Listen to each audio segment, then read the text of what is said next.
औज़ु बिल्लाहि मिनश्शैतानिर्रजीम बिस्मिल्लाहिर्रहमानिर्रहीम। आज हमने पढ़ना है बेटा हमारा LHV, ये हमारी बुक है बेसिक कॉन्सेप्ट्स की, अनाटमी की बुक है बेटा। ये anatomy and physiology, page number इसका ये एक पेज का लास्ट है बेटा। यह हमने पढ़ना है सेल। सेल तो सारे पढ़ के आए हैं बच्चे। ये सेल क्या होता है? जानदारों के अजसाम की साख्त और फेल की बुनियादी इकाई क्या है? सेल होता है बेटा। तो ये जैसे हमारा मकान ईंटों से मिलके बना है, तो मकान की इकाई क्या होगी? ईंट। इस तरीके से हमारा जिस्म क्या है?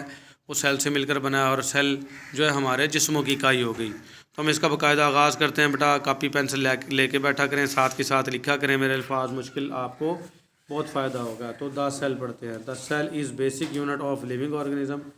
सेल जो है बुनियादी इकाई है जिंदा जानदारों की। ईच सेल इज स्मॉल मास।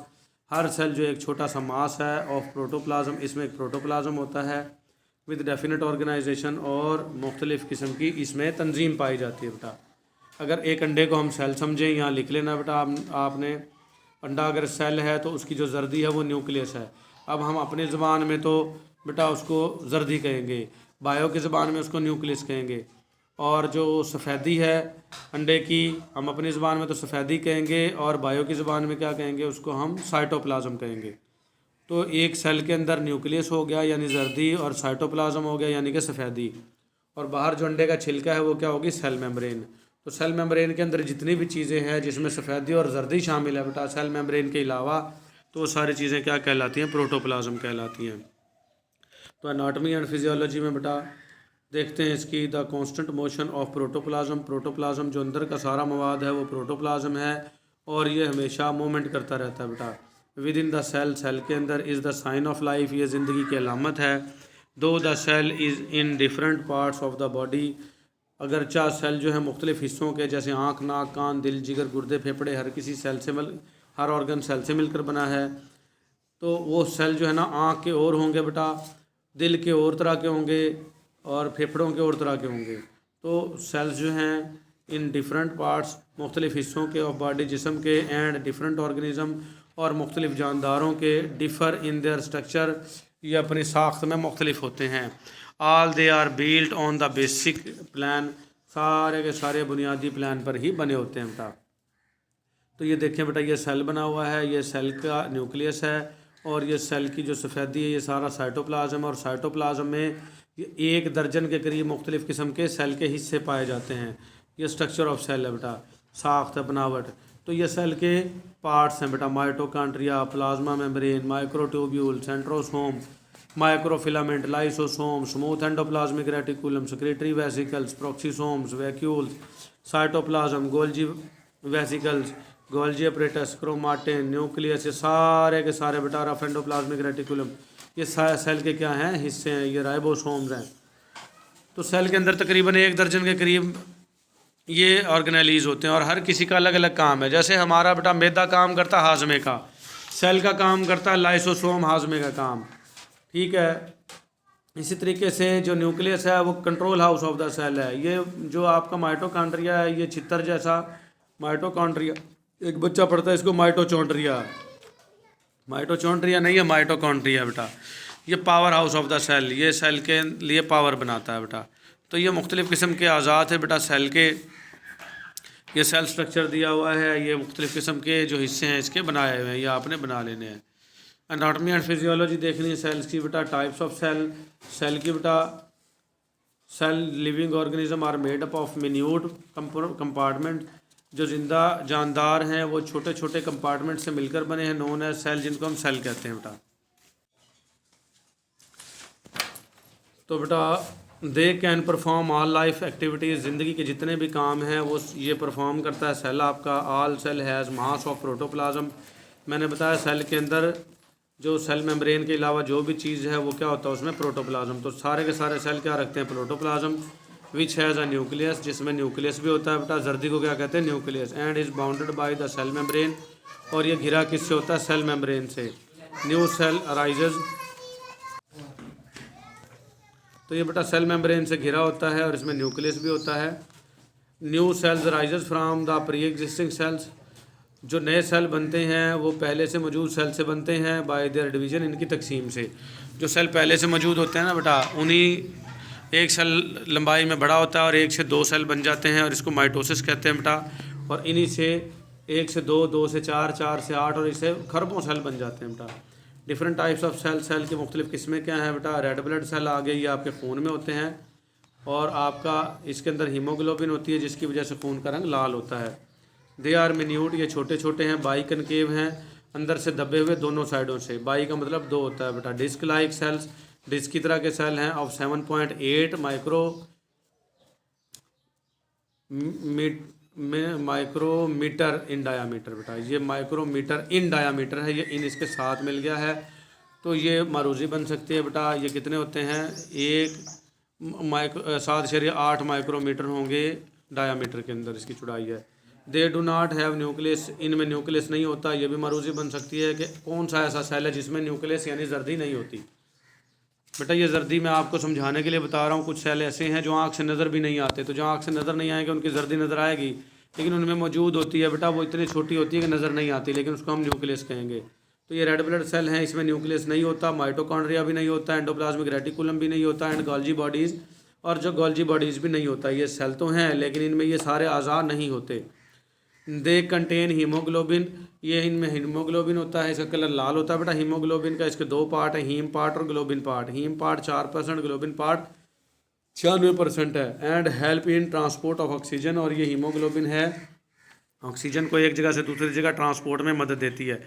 ये सारी चीज़ें यहाँ साथ के साथ लिख लिया करें ताकि आपको कभी भी इसका सामना हो तो पता हो। फिर आ जाएंगे वाइट सेल बेटा। वाइट ब्लड सेल, ये खून के सफ़ेद खुलिए हैं। ये बेटा ऐसे खुली होते हैं जो हमारी बॉडी में दिफाई काम सरंजाम देते हैं। जैसे हम गंदे हाथों वाला शवारमा खा जाते हैं, बरगंद खा जाते हैं, बर्गर खा जाते हैं।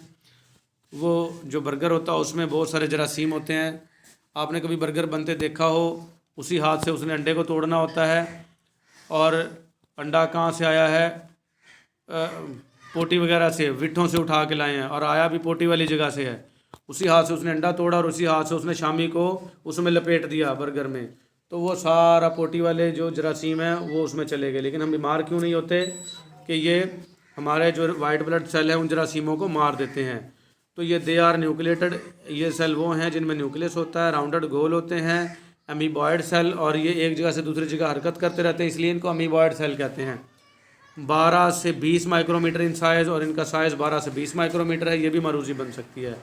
दे हैव न्यूक्लियस, इनके अंदर न्यूक्लियस होता है, माइटोकॉन्ड्रिया होता है, ER का मतलब एंडोप्लाज्मिक रेटिकुलम, ये भी होता है, एंड गोल्जी कम्प्लेक्स और गोल्जी कम्प्लेक्स भी होता है। They are the body's defence system, ये बॉडी का दिफाई निज़ाम है। And protect the body against pathogen, और बॉडी को पैथोजन से बचाते हैं। पैथोजन क्या है बेटा, ऐसे जरासीम जो बीमारी फैलाने की सलाहियत रखते हों, पैथोजन कहलाते हैं। तो उनसे ये बचाते हैं हमें वाइट ब्लड सेल बेटा। ये लिख लिया करें जो चीज़ें हैं। पैथोजन क्या होते हैं, ऐसे जरासीम जो बीमार हों, बीमारी फैलाने की सलाहियत रखते हों।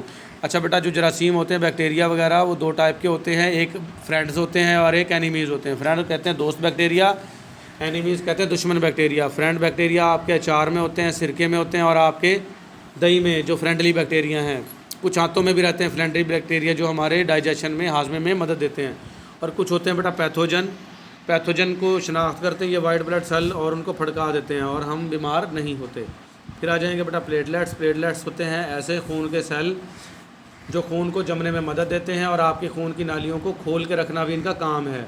तो दे आर स्मॉल, ये छोटे होते हैं, रफली खुरदरे होते हैं, राउंडेड गोल होते हैं, एंड डिस्क लाइक स्ट्रक्चर, और ये डिस्क जैसे होते हैं। They are essential for blood clotting, ये खून के जमने के लिए ज़रूरी होते हैं। फिर आ जाएंगे स्टेम सेल बेटा। They are undifferentiated and unspecialise cell, इनकी पहचान नहीं हो सकती बेटा, और ये कुछ ख़ास सेल नहीं होते। They can multiply indefinitely by mitosis, और ये बेहंगम तरीके से अपने आप को नस्ल बढ़ाते हैं, मल्टीप्लाई करते हैं माइटोसिस से। माइटोसिस बेटा ऐसा तकसीम का, सेल की तकसीम 2 तरह की होती है, एक माइटोसिस और एक मियोसिस। माइटोसिस होती है बेटा जिसमें सेल 1 से 2 में तकसीम होता है और उसमें क्रोमोसोम की तादाद सेम रहती है जितनी पेरेंट सेल में थी। जैसे इंसान के सेल में 46 थे तो अगले 2 बनने वाले जो डॉटर सेल है उनमें भी 46 रहेगी, तो माइटोसिस। और मियोसिस में 1 से 4 गमीट बनते हैं और चारों में तादाद 23 होती है, हाफ रह जाती है। तो ये क्या मल्टीप्लाई होता है बेटा माइटोसिस के ज़रिए। They can be used to treat congenital disorders and blood cancers, तो बड़े प्यारे हैं ये स्टेम सेल बेटा। ये कंजेनिटल डिसऑर्डर कहते हैं बेटा, मौरूसी बीमारियां जो एक नस्ल से दूसरी नस्ल में वालिदैन से बच्चों में मुंतकिल होती हैं, उनका इलाज करने के लिए काम आते हैं, या ब्लड कैंसर के इलाज के लिए ये स्टेम सेल काम में लेते हैं। फिर आ जाएंगे मसल सेल। मसल सेल कहते हैं बेटा ये डोले शोले के साथ जो लगे होते हैं सेल, आपके गोश्त वाले सेल जो आपके बाजू पे टांगों पे लगे होते हैं, मसल सेल हैं बेटा। It is an unbranched and cylindrical fibre. ये अनब्रांच होते हैं, गैर शाखदार, और सिलेंड्रिकल सेल होते हैं, फाइबर होते हैं। It is 10 to 100 micrometre in thickness. इनकी मोटाई 10 से 100 माइक्रोमीटर होती है, मरूजी बन सकती है ये। एंड 10 से 40 micro milli mm in long, लंबाई में 10 से 40 mm होते हैं। They help in the contraction of muscle, और ये मसल को सुकड़ने में मदद देते हैं। फिर आ जाएंगे नर्व सेल। नर्व सेल होते हैं बेटा दिमाग के हराम मगज़ के सेल। अगर मैं कोई सुई वगैरह आपके हाथ पे चुभो दूँ तो ये पैगाम दिमाग तक लेके जाना और वापस पैगाम को लेके आना कि हटा दो इसको, तो वो क्या है, ये नर्व सेल काम करते हैं बेटा। Nerve cell are also called neuron. Nerve cell को हम न्यूरॉन भी कहते हैं। न्यूरॉन पढ़ के आए होंगे। सेंट्रल नर्वस सिस्टम के साख्त और फेल की इकाई क्या कहलाती है, neuron. It is the basic unit of structure of nerve cell. ये नर्व सेल की बुनियादी साख्त और फेल की इकाई है। They are longest cell present in the human body. ये इंसानों के जिस्म में पाए जाने वाले सबसे लंबे सेल होते हैं। ये भी मरूजी बन सकती है कि लॉन्गेस्ट सेल कौन से हैं बॉडी में पाए जाने वाले, आपने बताना नर्व सेल होते हैं बेटा। The function are to conduct nerve impulses throughout the body, और इनका काम पूरे जिस्म से पैगाम रसानी करना है बेटा। तो ये था हमारा बेटा टाइप्स ऑफ सेल, ये हमने पढ़े। Size and shape of cell हम कल पढ़ेंगे। आज के लिए हमारा इतना ही, मिलेंगे अगले लेक्चर में। अल्लाह हाफिज़।